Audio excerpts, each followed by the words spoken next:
The Catholic Church, with its global reach, has a rich and diverse history. Popes, the spiritual leaders of the Church, have come from various backgrounds and continents. 3 early popes, all born in Africa, left a lasting impact on the Church's development: Victor I, Miltiades, and Gelasius I. Their stories offer a glimpse into the early Church's challenges and triumphs. They also highlight the significant contributions of Africans to the Catholic faith. These popes led the Church during a period of significant change. The Roman Empire was in decline. Christianity was transitioning from a persecuted sect to a major religion. These popes navigated these complexities with courage and vision. They left behind a legacy of leadership and faith that continues to inspire. Their African heritage adds another layer to their stories. They demonstrate that the Church's message transcends geographical boundaries. These popes remind us that sainthood and leadership are not confined to any single culture or continent. Pope Victor I, born in Roman North Africa, served as pope from 189 to 199 AD. He is best known for his efforts to standardize the celebration of Easter within the Church. At that time, different Christian communities celebrated Easter on different dates. This caused confusion and disunity. Victor I believed that a unified Church needed to celebrate its most important feast day together. He advocated for the Roman practice of celebrating Easter on a Sunday. He urged other Christian communities to adopt this practice. While his efforts initially faced some resistance, eventually the Roman practice became the norm. In addition to his work on the Easter controversy, Victor I is also credited with promoting the use of Latin in the Church. Latin was the language of the Roman Empire. As the Church grew, particularly in the West, Latin became a common language for worship and communication.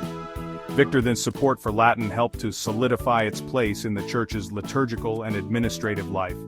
This had a profound impact on the development of Western Christianity. Victor I's papacy, though short, was marked by significant decisions. His emphasis on unity and order helped shape the early Church's practices. His contributions laid the groundwork for a more unified and organized Christian community.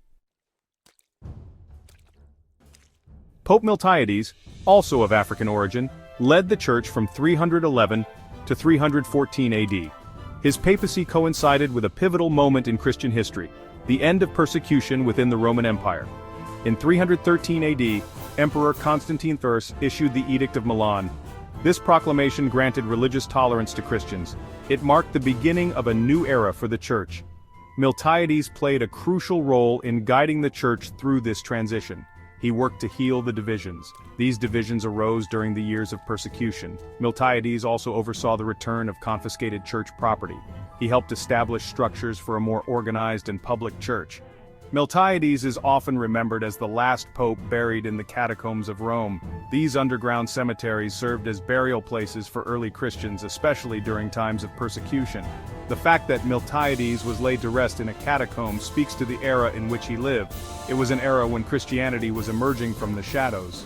Miltiades' papacy represents a turning point in the Church's relationship with the Roman Empire. His leadership helped to guide the Church from a period of persecution to a time of relative peace and growing acceptance.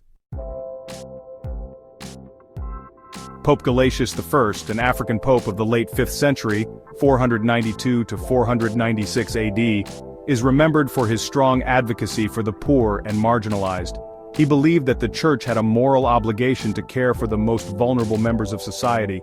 He actively promoted charity and social justice during his papacy. Gelasius I established homes for the poor and sick. He distributed food and aid to those in need. He also spoke out against social injustices. He criticized the exploitation of the poor by the wealthy. He called for a more just and equitable society where everyone's dignity was respected.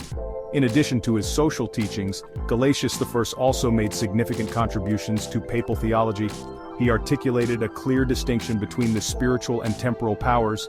He argued that while both spheres have their own distinct roles, the spiritual authority of the Church should hold primacy in matters of faith and morals. This concept, known as the Two Swords Doctrine, had a lasting impact on church-state relations.